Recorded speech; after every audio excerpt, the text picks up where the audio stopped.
The recent censure of pro-parent school board members John Anderson and Mindy Freiberg by ISD 728 represents a gross deviation from fundamental principles of democratic governance.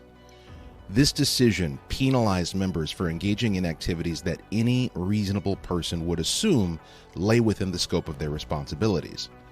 As a state representative, I value open dialogue, thorough inquiry, and a robust exchange of ideas. School boards are not just administrative bodies. They are the custodians of public trust and must operate in a manner that reflects the viewpoints of all community members.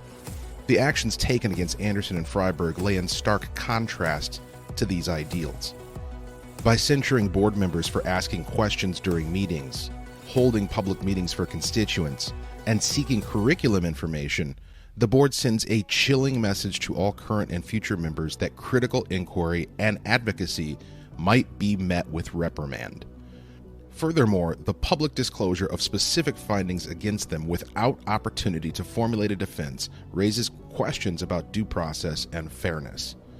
This seems especially clear when contrasted to the very policy they were accused of violating, which requires them to present any questions to the superintendent 3 days in advance so that he can be prepared. Why aren't they due that same courtesy? This episode stands in shameful contrast to the values of our community, which expects and deserves a school board that champions open discussion, values minority perspectives, and encourages its members to engage actively and thoughtfully in matters of policy and governance. I strongly urge the ISD 728 School Board to reconsider its approach and align its practices with the principles of openness, fairness, and democratic engagement. I also strongly urge the voters of ISD 728 to ensure that failure in that regard will come with definitive consequence. Representative Walter Hudson, Republican, Albertville.